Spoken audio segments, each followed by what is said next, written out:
Așadar, în urma analizelor a reieșit faptul că nu avem probleme cu paraziții intestinali, cu viermi intestinali, nu avem probleme cu tricomonoza. În schimb, la nivelul gușii există o ușoară infecție cu fungii, o infecție care ne chinuie de câțiva ani, ca să zic așa. Bună dimineața, dragi prieteni! Vă salut de la Oradea din România. Astăzi este 15 octombrie, o zi ușor noroasă, ca să zic așa. Și am decis să facem un video pentru a vă arăta ce facem în crescătorie în această dimineață și mai ales pentru a împărtăși cu voi ce vom face după ce am primit rezultatul analizelor. Într-un video anterior v-am arătat cum am recoltat probe, le-am trimis din România cu DHL direct în Portugalia la partenerii noștri, la Sara și la Pedro, unde Sara s-a ocupat și a făcut analize pe baza excrementelor trimise de la porumbei și pe baza exudatului faringian pe care l-am recoltat din gușa și din gura porumbeilor. Așadar, în urma analizelor a reieșit faptul că nu avem probleme cu paraziții intestinali, cu viermi intestinali, nu avem probleme cu tricomonoza. În schimb, la nivelul gușii există o ușoară infecție cu fungii, o infecție care ne chinuie de câțiva ani, ca să zic așa. Și în același timp porumbeii nu sunt perfecti din punct de vedere a problemelor respiratorii, dar nu există o infecție atât de mare care să merite un tratament cu antibiotice și împreună cu Sara am concluzionat să facem timp de 7 zile un program de Triconatura cu ulei de cocos pe boabe. De ce facem asta? Pentru că uleiul de cocos este un antifungicid foarte bun. Triconatura are și ea componente care ajută atât zona problemelor respiratorii, cât și zona, să zic așa, antitricomonoză. Mixul Triconatura are efecte extraordinar de benefice asupra metabolismului, asupra sănătății și asupra imunității porumbeilor și acesta este motivul pentru care am ales împreună să facem acest tip de tratament naturist. În plus, dimineața porumbeii primesc în cele 7 zile Impact în apă. Impact este un produs care, pe lângă calitățile lui în creșterea metabolismului porumbeilor, în creșterea energiei porumbeilor, este și un antiseptic, adică curăță, dezinfectează zona gușii, zona gurii și credem că va influența pozitiv porumbeii și va ajuta în lupta cu fungii, pentru că nu ne dorim să facem un tratament. Și seara dăm Yellow Drops în apă pe parcursul celor 7 zile, din nou un produs care ajută la protecția împotriva tricomonozei, la dezinfecția zonei bucale și a gușii de probleme de bacterii care influențează respirația porumbeilor, adică un antibacterian și în același timp un antiseptic. Prin această combinație încercăm să ținem porumbeii la fel cum am făcut-o pe tot parcursul anului, fără antibiotice și în măsura în care va fi nevoie la analizele din primăvară vom interveni, dar sperăm ca tot ceea ce facem să ducă porumbeii spre o sănătate naturală și aceste probleme să se rezolve cu acest gen de tratamente. Așadar, este dimineață, suntem aici cu Nea Liviu Sătac. El ne va arăta cum procedează dânsul. Uleiul de cocos îl găsim în aproape toate magazinele naturiste, ba chiar și cele care nu sunt neapărat magazine de produse naturiste. Acesta l-am cumpărat, dacă nu mă înșel, de la Mega Image. Îl găsiți în majoritatea magazinelor pentru că este foarte uzitat inclusiv în bucătăria umană. Și Nea Sătac trebuie puțin încălzit. Trebuie puțin încălzit, da, când este frig afară sau când începe ploaia, cum se întâmplă chiar acum.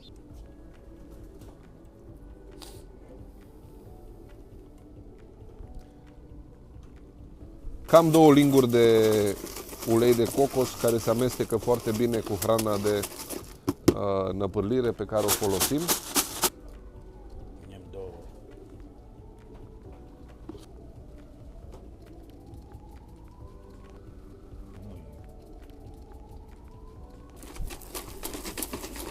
Se amestecă foarte, foarte, foarte bine, astfel încât triconatura să ajungă peste tot pe boabe. Un amestec natural, foarte, foarte bun pentru porumbei și foarte, foarte benefic din mai multe puncte de vedere. Doza zilnică este de o lingură dimineața, o lingură seara. Ne-am să tac aici cam 12 linguri, așa știam și eu.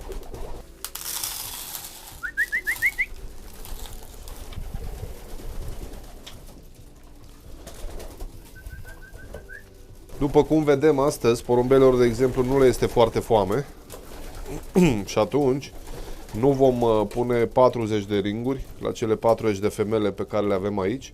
Cele vom da mult mai puțin și va rămâne mai mult pentru diseară. Putem să mergem și mai departe la masculi. Trecem la masculi. Ce este important de remarcat și de-aia am și filmat ca să vedeți efectiv cum se întâmplă.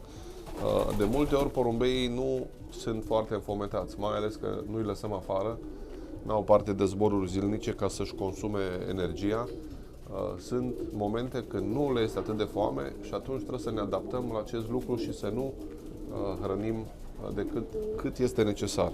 La masculi folosim o altă metodă pentru a-i obișnui pe boxe.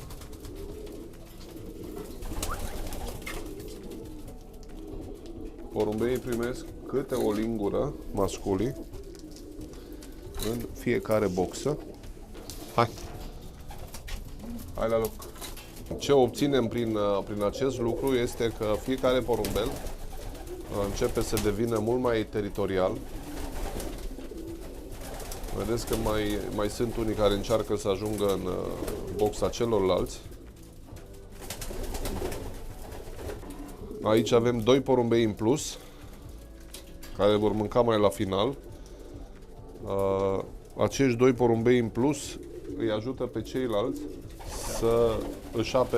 să-și apere boxa, astfel încât doar masculii puternici vor fi șefii boxelor, dacă pot să-i numesc așa.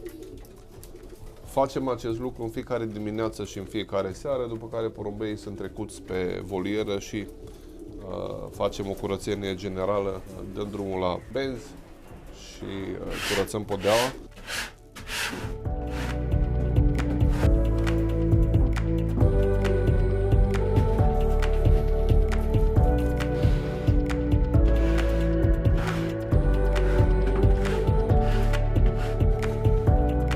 Și așa cum v-am spus, încercăm să găsim cei mai teritoriali masculi ca să-și apere boxele, în special pentru că stau pe gânduri ca anul viitor să concurăm și mascul și femele. Încă n-am luat o decizie 100% în această direcție, dar sunt șanse foarte mari să schimbăm puțin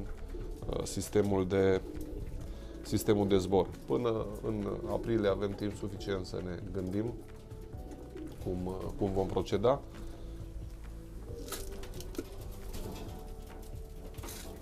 Atunci când punem diferite suplimente pe boabe, trebuie să luăm în calcul faptul că, implicit, valoarea energetică crește foarte mult. Valoarea proteică crește foarte mult, în funcție de ceea ce punem pe boabe, bineînțeles. De exemplu, v-am arătat în urmă cu câteva episoade faptul că punem chefir cu anumite suplimente 4 zile pe săptămână. Implicit, nivelul de proteină crește foarte mult și atunci porumbeii nu vor mânca atât de mult ca și de obicei. Mereu și mereu trebuie să fim atenți la felul cum se comportă porumbeii, cât sunt de înfometați, încercând să menținem un echilibru și să nici nu îi îngrășăm foarte, foarte tare. Uite, Cristi, poți să-i filmezi.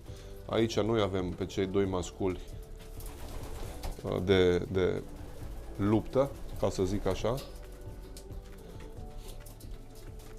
Dar putem observa, și la masculul de acolo și la cel de aici, că porumbeii nu sunt foarte înfometați, exact ceea ce ați observat la femele. Asta înseamnă că trebuie să ajustăm timing de mâncare și să scădem puțin cantitatea pe care o dăm porumbeilor. Cum v-am spus, cei 2 porumbei care n-au boxe primesc și ei puțină hrană. Culmea este că cei care au și în boxe vin să mănânce și aici, dar este un stimulant foarte bun pentru masculi să-i ținem mereu activi și să-i ținem puțin așa, în poziție de luptă, ca să zic. Revenim la femele. Le-am dat o porție de 12 linguri de mâncare la 38 de porumbei care avem aici și le mai punem o jumătate de măsură.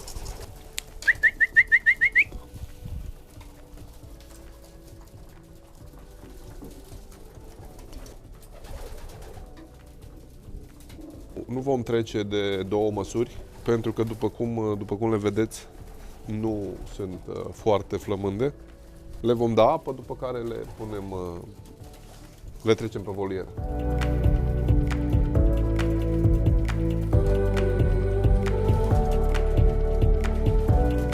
Hai, fetele, să te sete.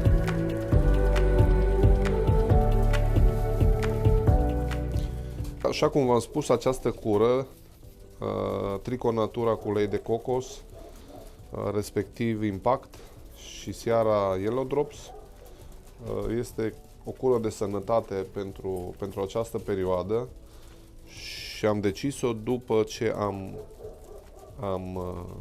după ce au venit rezultatele de la analize și am văzut că problemele care există sunt minore și cred eu pot fi ținute sub control sub această formă. După ce femelele termină de mâncat, vedeți că încă sunt unele care mănâncă și termină de băut, aceeași adăpătoare este plimbată în toate compartimentele și porumbeii sunt transferați afară, o să vă arătăm și asta în câteva momente. Așadar, după ce femelele au fost hrănite, nu cu cât ar fi fost rația zilnică, pentru că nu le era foarte foame, ce facem cu ele și facem asta în fiecare zi, le lăsăm afară, pe volieră.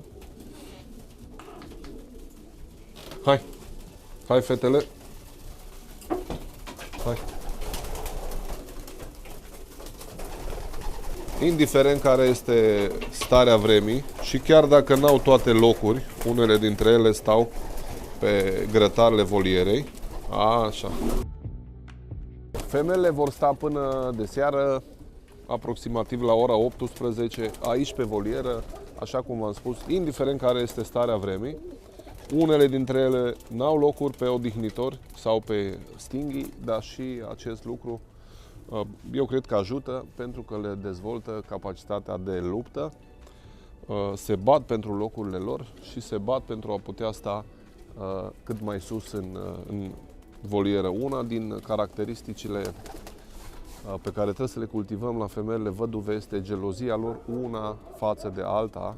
Așa vom reuși mai ușor să le ținem să nu se împerecheze în sezon dacă le putem face geloase una pe cealaltă. Cam așa se desfășoară o zi la noi în crescătorie în luna octombrie. Adaptăm programul în funcție de ceea ce se întâmplă. Nu este nimic fix de la o săptămână la alta, dar există, bineînțeles, un program de bază. Asta înseamnă că după ce vom termina această cură de 7 zile pe care v-am prezentat-o, porumbeii vor reveni la programul prezentat anterior, 4 zile de chefir cu diferite suplimente, până finalizează complet năpârlirea, după care vom intra într-un alt tip de program pe care o să vi-l prezentăm, bineînțeles, la data respectivă. Dacă v-a plăcut acest video, aștept comentariile voastre pe tema lui, aștept orice sugestii de îmbunătățire și dacă încă nu v-ați abonat, vă invit să o faceți, pentru că îmi doresc să creștem o comunitate frumoasă din toată lumea de columbofili pasionați cu care împreună să împărtășim gânduri, idei și să ne bucurăm de hobby-ul nostru. Multe salutări de la Oradea!